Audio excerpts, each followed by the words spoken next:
Letters in the attic.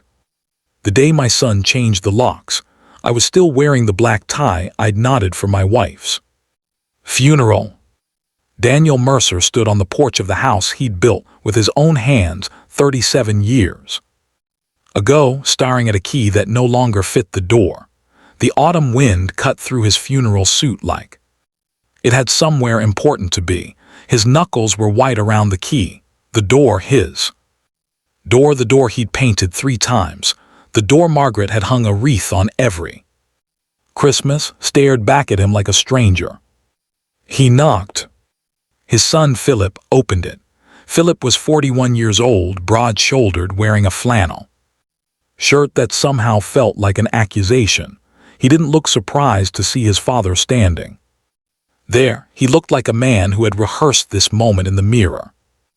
"Dad, not come in, not I'm sorry. Just Dad, flat as a stone on still water." "My key doesn't work," Daniel said. Philip shifted his weight. "I had the locks changed this morning." Daniel waited for the rest of the sentence, the part that explained it, the part that made it make sense. 6 hours ago they had stood side by side at Margaret's grave. They had both held roses. They had both wept, though Philip's tears had come and gone quickly like a rain shower. That wasn't serious about raining. The rest of the sentence didn't come. "It's my house, Philip." "Actually, Dad, it's not." Philip reached into his shirt pocket and produced a folded document. Daniel recognized the letterhead before he could read the words. "Peterson and Hall, attorneys at law. Mom transferred the deed 3 years ago into a trust. I'm the trustee." Daniel felt the world do something strange beneath his feet, not spinning, more like a slow silent settling, the way old houses sink into soft ground. "I didn't know that." "I know you didn't." "Did Margaret know?" Something flickered across Philip's face. Not guilt exactly, closer to discomfort, the way a man looks when he knows he's standing on the right side of the law, but the wrong side of something else. It was her decision. She wanted to make sure the property stayed in the family. "I am the family." "Dad," Philip rubbed the back of his neck. "Look, you can stay at the Holiday Inn on Route 9. Tonight I'll cover it. Give me a week to sort through things, and then we'll talk about what makes sense going forward. You're 68 years old. Maybe it's time to think about." "Don't." Daniel's voice came out low and hard, the voice he hadn't used in years, the voice that used to stop arguments cold. "Don't finish that sentence." Philip stopped. Daniel put the useless key in his pocket. He looked at the door one more time, at the slight gouge near the bottom where Philip himself, at age 7, had crashed his bicycle into it. At the brass knocker Margaret had found at a flea market in Vermont. At 37 years of living, pressed into wood and paint and memory. Then he turned and walked back to his car. The Holiday Inn on Route 9 smelled like chlorine and artificial lavender. Daniel sat on the edge of the bed for a long time without turning on the television. He had $63 in his wallet, his car, the clothes he was wearing, his phone, which had 4 unread messages from people offering condolences, none of them from Philip. Margaret had been sick for 2 years. He'd known it was coming the way you know winter is. Coming intellectually, completely, and somehow still unprepared for the actual cold. They had talked about everything during those 2 years, or he'd thought they had. Apparently not everything. He didn't sleep much. He lay in the dark and tried to understand his wife, Margaret Elaine Mercer née Calloway, 66 years old when she died, brown eyes that had gone warm with age rather than faded, a laugh that arrived a second before most people expected it, quick and unguarded. She had loved gardening, strong tea, mystery novels, and Daniel with a particular quiet ferocity that he had always taken as a fixed feature of the universe, like gravity. Why would she transfer the house without telling him? Why would she put Philip in charge? 3 days passed. Daniel called his daughter Rose, who lived in Portland, Oregon, and told her what had happened. There was a very long silence on the line. "Philip changed the locks," she said. "The same day as the funeral." Another silence, this one with texture to it. "Dad, I have to tell you something, and I need you not to get upset." "I'm already upset, Rose. I knew about the trust." Daniel closed his eyes. "Did everyone know except me?" "Mom called me 2 years ago, right after her diagnosis.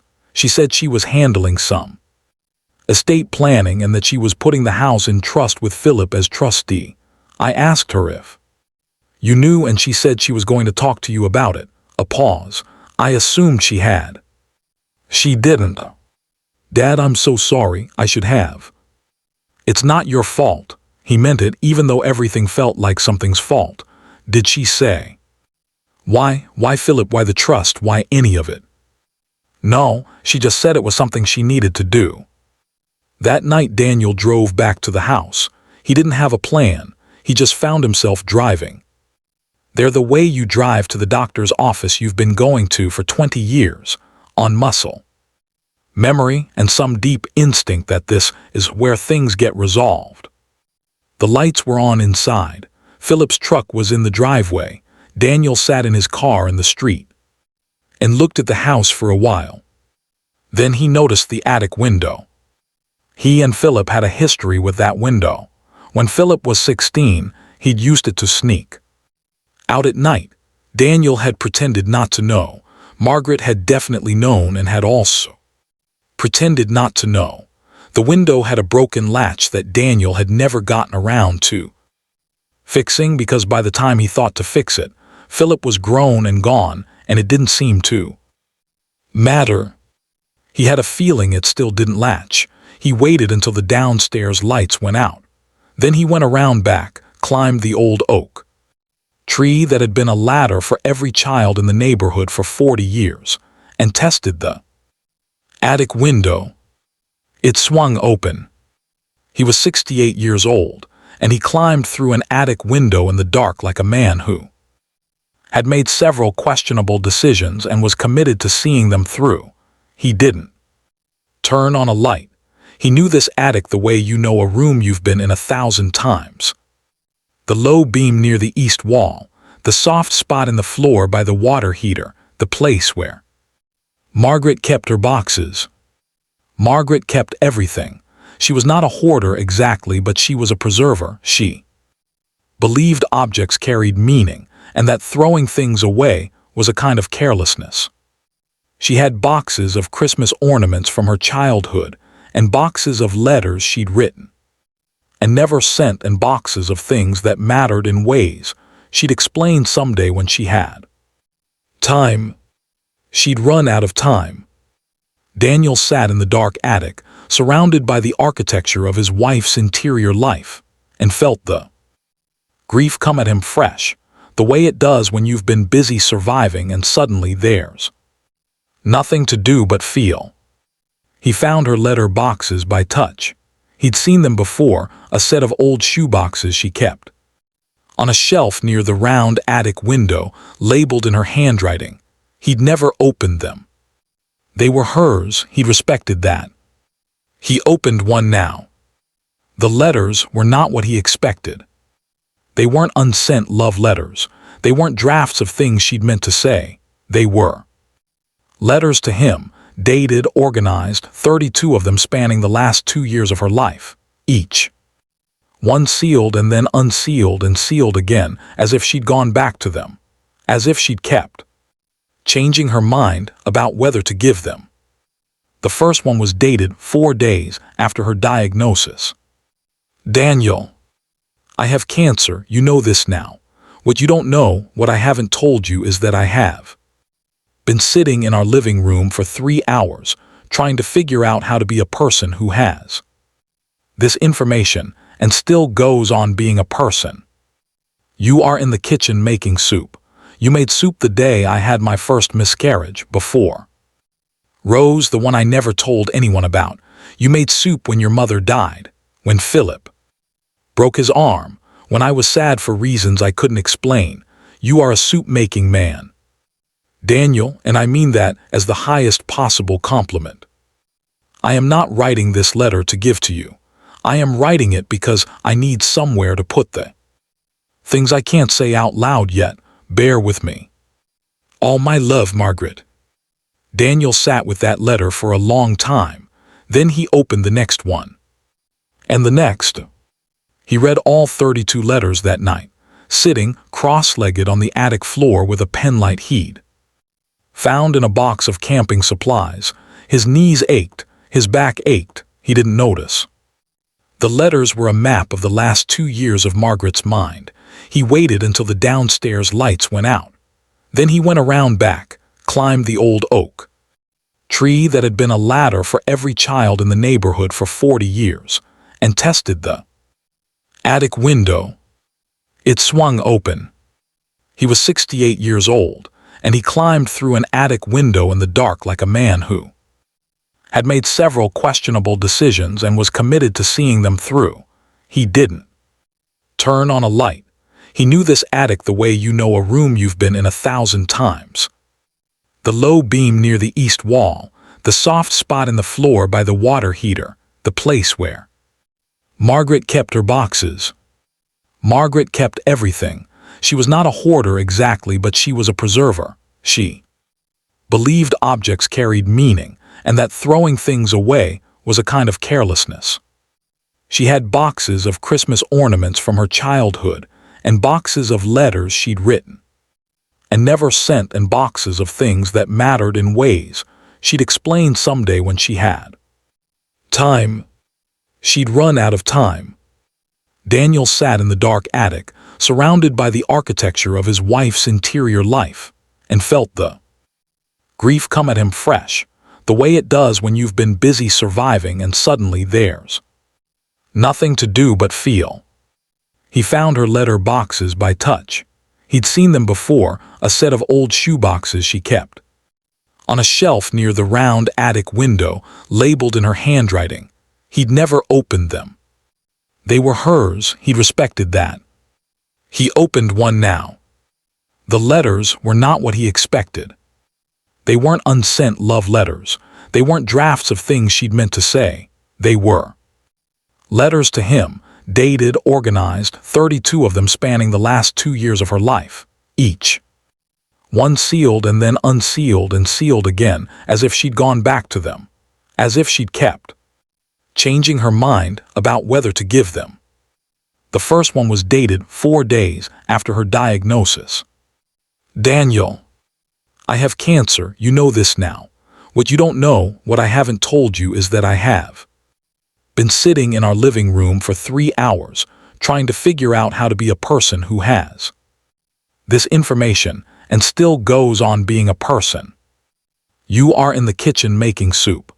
You made soup the day I had my first miscarriage, before Rose, the one I never told anyone about. You made soup when your mother died, when Philip broke his arm, when I was sad for reasons I couldn't explain. You are a soup-making man. Daniel, and I mean that as the highest possible compliment. I am not writing this letter to give to you. I am writing it because I need somewhere to put the things I can't say out loud yet. Bear with me. All my love, Margaret. Daniel sat with that letter for a long time. Then he opened the next one. And the next. He read all 32 letters that night, sitting cross-legged on the attic floor with a penlight heat. Found in a box of camping supplies, his knees ached, his back ached, he didn't notice. The letters were a map of the last 2 years of Margaret's mind. Go be somewhere else. Please, for me. The last letter, number 32, was dated 11 days before she died. Daniel, I've decided not to give you these letters. You'll find them eventually or you won't. Either way. I've said what I needed to say. I am tired today. The good kind of tired mostly, like after a long walk. I want you to know that I did not spend one day of our marriage wishing I'd chosen differently. Not one. Now go make something of yourself, you ridiculous man. I'll be watching. All my love, forever and probably longer. Margaret. Daniel sat in the attic until the light changed from black to gray to the particular pale gold of early morning. He heard Philip moving around downstairs eventually, the coffee grinder, the shuffle of feet, the morning sounds of a man who'd inherited his father's early rising habits. He climbed back down the oak tree. He was stiff and slow, and he didn't care. He sat in his car with the letters in his lap and the engine off, and the windows fogging from his breath. He thought about Margaret. He thought about her strategy, her patience, her willingness to plan a kind of ambush from beyond death, because she knew him well enough to know he needed one. He thought about Philip, who had changed the locks on his father the day of his mother's funeral and had probably hated every second of it. He thought about what comes next. He knocked on the front door at 7:15 in the morning. Philip opened it wearing the same flannel shirt, holding a cup of coffee, his face arranged into cautious neutrality. When he saw Daniel unshaven, rumpled, still in the funeral suit which was now also an attic spelunking suit, something shifted in his expression. "Dad." "I found the letters," Daniel said. The neutrality broke completely. Philip's face did something complicated and private. "She said you would. Did you read them?" "No, she told me they existed. She told me to leave them where they were." He stepped back from the door. "Come in, I'll make more coffee." Daniel went inside. The house looked the same and smelled the same and was lit with morning light that came through the east windows the way it always had, the way it had on 10,000 ordinary mornings. He stood in the hallway and let it matter to him, and then let it be what it was. A house, his house in the end, but not his destination. They sat at the kitchen table with coffee and didn't talk for a while. "She told me I'd hate doing it," Philip said finally. "Changing the locks. She said I would feel like a terrible person and that I should do it anyway. She was right on both counts." "I know." Philip turned his mug in his hands. "She said you'd understand eventually," she said. "You might even," he stopped. "What?" "She said you might even be grateful." He said it like he didn't quite believe it. "She said to tell you, if it came to it, that the ferry was still running." Daniel blinked. The Nova Scotia ferry. The summer he'd worried about the car while Margaret let the wind do what it wanted with her hair. He felt it then, not happiness, not yet, but the shape of where happiness might eventually be. The outline of a future that hadn't been canceled, only redirected. "She wrote to me about that," he said, "the ferry. She talked about it near the end. She talked about a lot of trips you took." Philip hesitated and then, with the laborious effort of a man dismantling a wall he built himself, "She talked about you." "A lot, Dad, all the time really. She was proud of you." Daniel looked at his son. 41 years old, broad-shouldered, more like his mother than he knew. "She was proud of you too." Philip pressed his lips together and looked at the table. "I know she was." His voice was careful, now controlled. "I just don't know if I deserved it." "None of us deserve our mothers," Daniel said. "We just try to be worth the effort." He stayed in that town for 3 more weeks, not in the house. He wouldn't do that to either of them, but at a small bed and breakfast run by a woman named Carla who made extraordinary omelets and asked no questions. He and Philip met every few days. They talked like men who have forgotten how to talk easily and are relearning from scratch, haltingly with too many pauses, and then occasionally with a rush of unexpected honesty that surprised them both. Rose flew in from Portland. She was smaller than Daniel remembered, or maybe he'd grown in some way that made everyone look smaller. She cried when she saw him and then wiped her eyes briskly, Margaret's gesture exactly, and demanded to know everything. He told her about the letters. He read her the Nova Scotia one. She cried again, less briskly this time.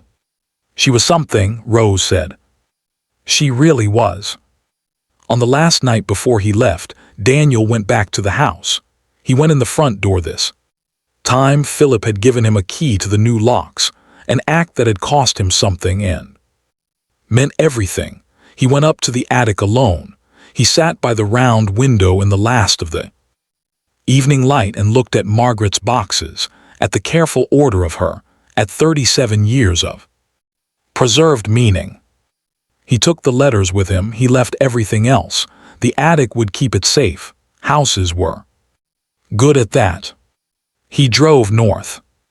He wasn't sure why north, except that north felt right in the way that some directions feel right when you're moving on instinct rather than plan.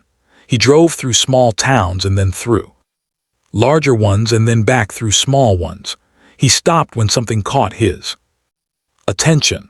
He ate in diners and talked to strangers who had nothing invested in him and were therefore surprisingly easy to talk to. In a town in Vermont, he helped an elderly man whose truck had died on the side of a mountain road. They waited for the tow together and talked about everything and nothing, and the man gave Daniel his number and said to call if he ever needed a fishing guide in a town in New Hampshire. He found a bookshop in a building that used to be a church, and he spent 4 hours inside it and left with 17 books and a conversation with the owner about mystery novels, because he told her that his wife had loved them and she asked which ones, and they went from there. He read Margaret's letters again in a motel in Maine. He read them carefully, the way you read instructions you need to get right. He was grateful. She had known he would be. He got to the coast eventually, to a small harbor town where the Atlantic was doing what the Atlantic does in autumn, throwing itself around, gray and enormous and completely unconcerned with human itineraries. He stood on the dock for a long time with his hands in his pockets. The ferry was running. He hadn't planned this. He looked at the schedule posted on a salt-worn board, the crossings too, the islands, the times, the prices. He thought about Margaret on a ferry deck years ago, hair wild in the wind, thinking, this is exactly a good life. He bought a ticket. He didn't know what was on the other side. He didn't know how long he'd stay or what he'd find, or who he'd become in the absence of the life he'd lived for 40 years. He was 68 years old, rumpled, carrying a bag with 17 mystery novels and 32 letters from a woman who had loved him completely enough to engineer his liberation. The boat horn sounded. He walked up the gangway. He stood on the deck as the island grew smaller behind him. No, as the mainland grew smaller, he was moving forward. He had to remember that, and he let the wind do what it wanted with his hair, which was thinner now than it had been in Nova Scotia, but still there, still part of the person moving through the world. Go be somewhere else, Margaret had written. I'll be watching. He believed her. He believed her completely. He looked out at the water, at the gray and boundless sea, and he said quietly to no one and to her, I'm going. The ferry moved on. 6 months later, Daniel Mercer rented a small house on an island off the coast of Maine. He learned to sail badly and then less badly. He called Rose every Sunday and Philip every other Wednesday, and the conversations got easier every time. He read all 17 mystery novels and then ordered more. He learned eventually that the bookshop owner in New Hampshire also loved sailing and was also learning it badly, and that she made coffee in a way that was entirely different from Margaret's, but also in its own way very good. He didn't know yet where that went. He held it lightly. Margaret had taught him that too, though she'd had to teach him from a letter which was, he thought, very much her style. He kept the 32 letters in a wooden box on the windowsill that faced the sea. He was somewhere else. He was alive.